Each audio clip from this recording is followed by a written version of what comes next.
Endi orqa tomondan qilib ko'ramiz. Lekin ba'zi payt shu orqa tomondan zo'r chiqavermaydi. Hozir ko'rasizlar o'zlaringiz.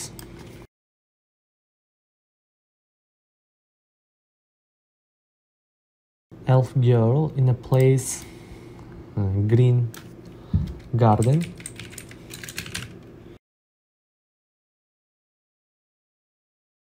Photo taken from behind.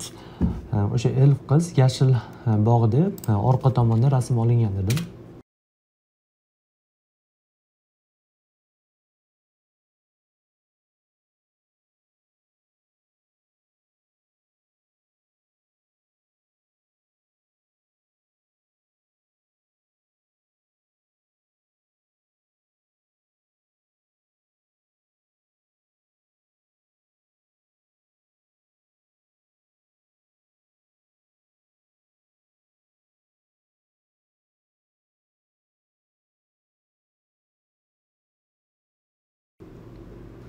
Orqa tomondan ham yaxshi chiqdi.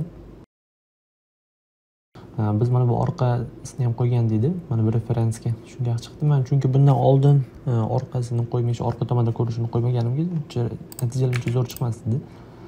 Demak, orqa tomonga ham referens qilib qo'ysak, natija zo'r chiqar ekan. Bu ham o'zimga bir foydali ma'lumot bo'ldi.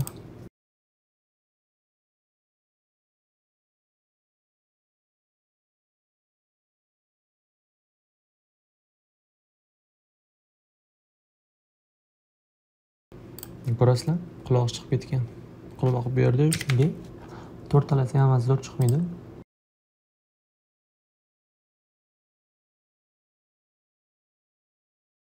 Endi o'sha qahramonimizda yuzini yaqinroq ko'rsatish uchun har xil turlari bor. Masalan, extreme close up bor, close up, medium shot. Shularni ham bir ko'rib chiqamiz. Ya'ni uni rakursi, uni qanchalik yaqin ko'rinish kameraga. Mana 3 marta ustiga bosamizda Green Garden boshiga yozamiz. Extreme close up shot of an elf girl in place Green Garden deb bosamiz.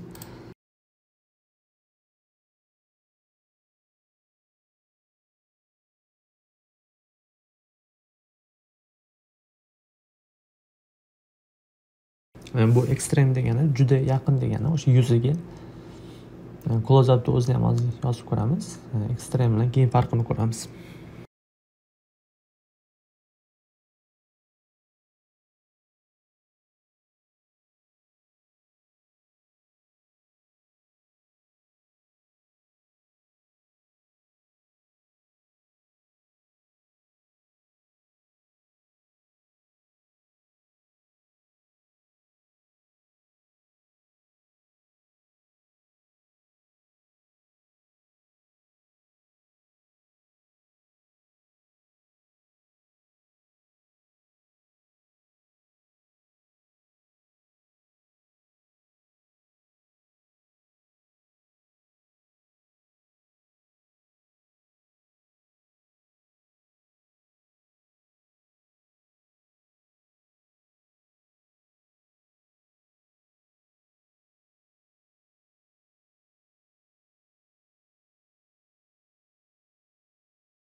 Men ko'rib turganlaringizda juda yaqin ko'rmadi. Ya'ni lekin yaqinroq, lekin o'ta darajada ekstremalni yaqin emas. Rakurs. Endi o'sha badanidan yarmini generatsiya qilamiz. Uning uchun 2/3 full body and elf girl in place body photo deb yozamiz. 2/3 full body photo and girl in a place Green Garden deymiz.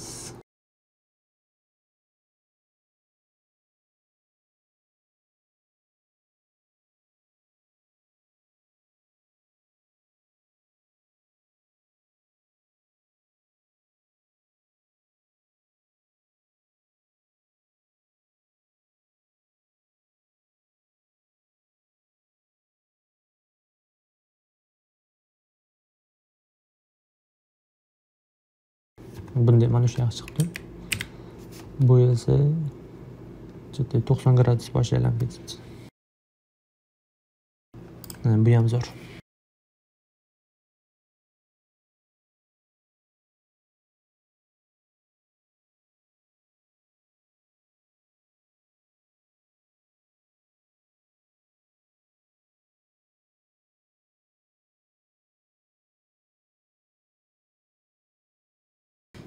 Endi shuni polniy badanini, ya'ni polniy tanasini ko'rsatib ko'ramiz. Lekin bu har doim ham o'xshamaydi. Hozir ko'ramiz. Chunki biz mana referens qilganimizda yelkasida va bo'yni tomonlar ko'ringan. Belidan teparadi. Shunga hozir full body ham ko'ramiz.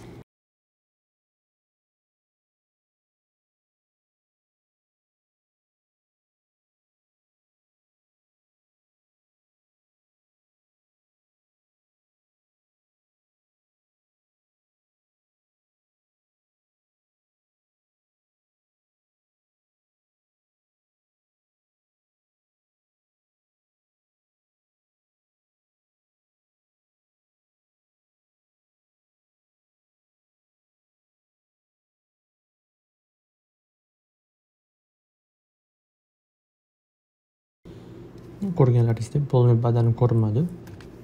Chunki biz referensda polniy badanni ko'rsatmaganmiz. Uning uchun o'sha agar polniy badanni agar ko'rsatsalardingiz, mana shu referensda o'shani chiqarib beradi.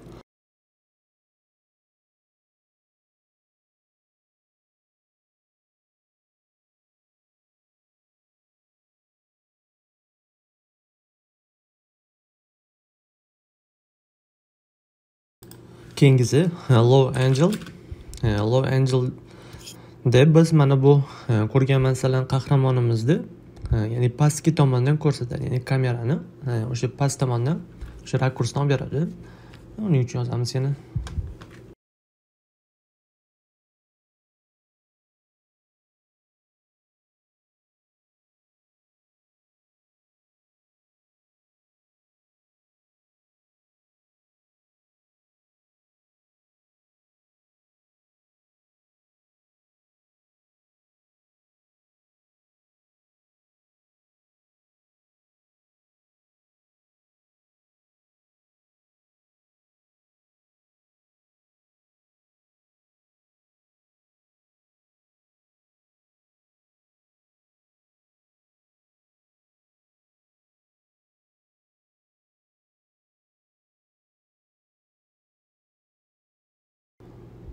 bu promptimiz o'xshamadi. Chunki bu yerda bitta sabab bo'lgan ekan. Mana bu yerda Low Angel yozganimda Low Angel o'rtasiga teri qo'yish kerak ekan. Shu esdan chiqibdi. Hozir ko'ramiz endi natija.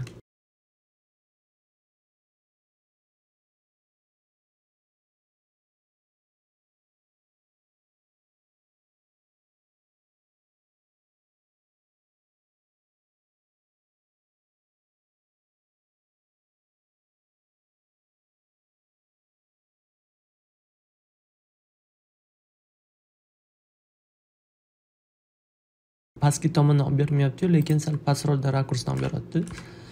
Keyingisiga o'taveramiz.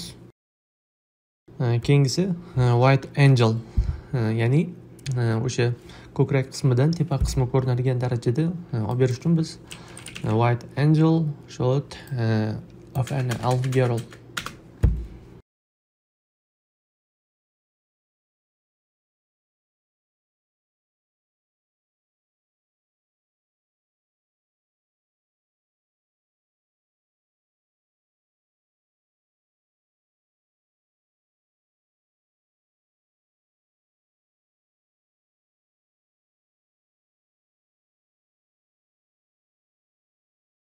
Bularni oldingida aytganimdek hammasini yozib olinglar, juda kerak bo'ladi.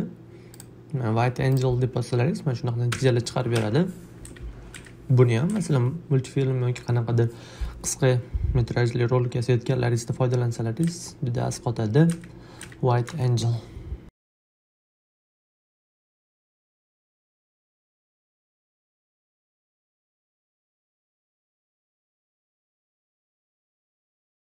Keyingisi High Angel. Boya Low Angel o'xshamadi. Ko'ramiz endi High Angel bu tepa ko'rinishidan olib beradi. O'xshaydi, o'xshamaydi, hozir bir ko'ramiz. High Angel shot of an elf girl soft top ishlasak bo'ladi.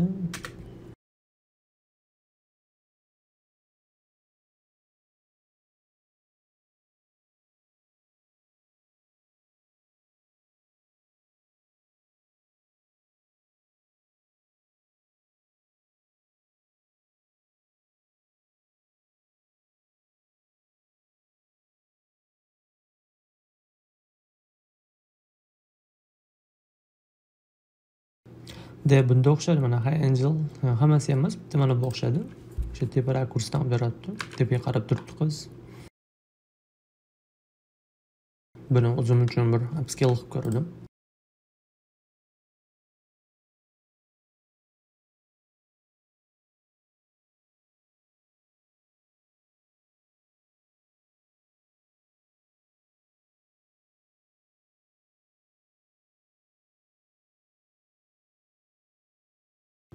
Bu ham o'xshadi mana. Bu mana shu demak, hozir ikkita generatsiyamizdan 8 ta rasm ichida mana ikkitasi o'xshadi. Buni ham bu ham o'xshagan ekan. Demak, High Angeldan tushuna oladigan umiddaman. High Angel zametga qilib ketsalaringiz bo'ladi. Keyingisi yana drone shot bor, lekin drone shot bunga tushmaydi. Men drone tepalikdan ko'radigan darajada bird's eye view ham bor, bunga ham tushmaydi. Endi biz mana bu ranglarni ko'rib chiqamiz. Ya'ni color grading deydi. Biz color grading shularni ko'rib chiqamiz. Ranglarni.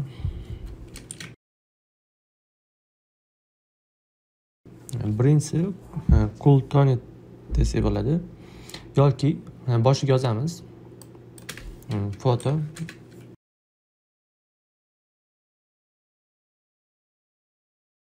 kontrast kam rasmlarga yoki bir skuchniy rasmlarga cool tone ishlatsak bo'ladi. Photo of elf girl in forest. Cool toned man ko'rib turganlaringizdek cool toned tire bilan yozdim. Cool toned color grading. Rainy, yomg'irli. Shot on Canon kamerani ham yozib qo'yamiz. Mana Canon bilsalaringiz, bu juda mashhur kamera. Mana shu kamerada olingan darajada bizga chiqarib beradi. Natijani ko'ramiz.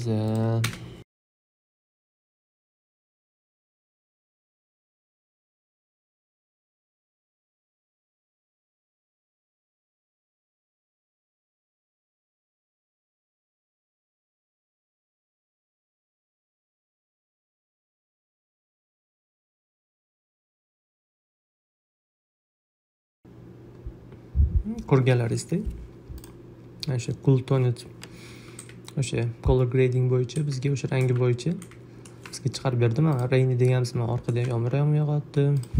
O'sha mana Canon EOS hozir ko'rsataman. Mana shu kamera bo'yicha syomka o'sha rasmga tushirilganda o'shani sifatida chiqarib berdi bizga.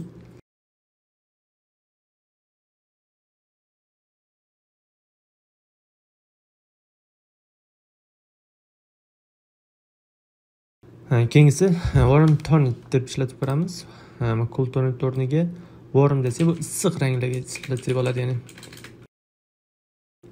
warm tone.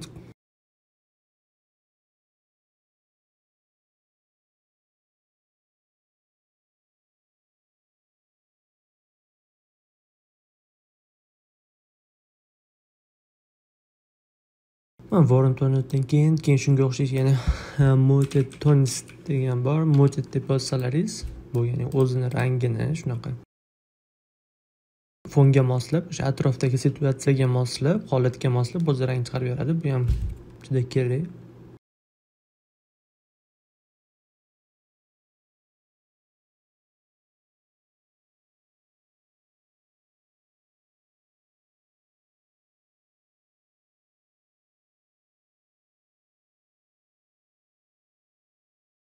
Issiqroq rang warm tone chiqarib berdi.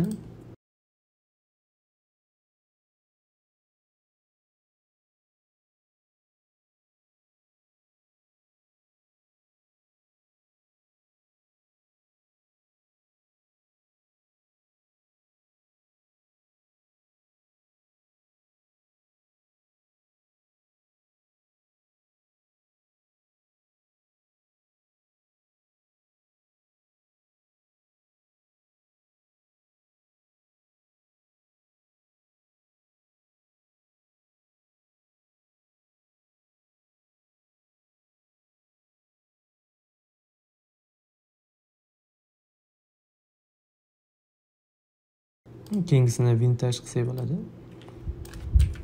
Vintage bilsalaringiz kerak. Mana rasm tushirganda shunaqa funksiya bo'ladi. Vintage color grading hozir bu bo'lsa bosib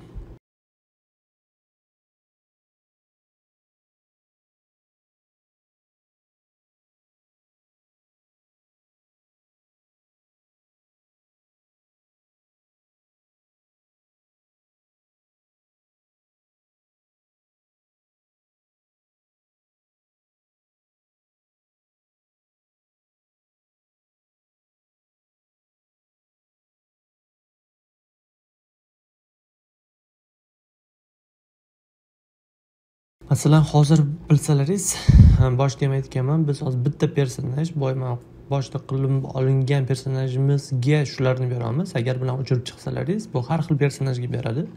Shunga mana bu yerda qulfni bosib qo'yganman. Shunga faqat shu bo'yicha bo'ladi.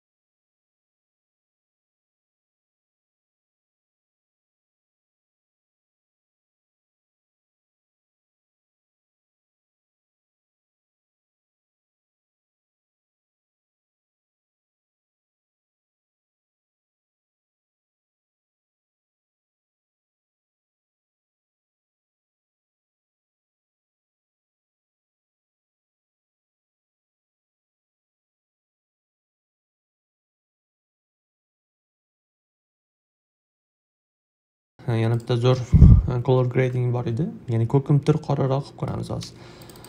Uning uchun yozamiz muted color grading, keyin virguldan keyin dark blue and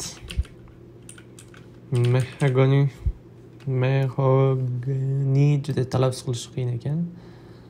Mana shu yozdim, mahogany deb keyin bosaveramiz. Bu ham hozir zo'r natija chiqarib beradi.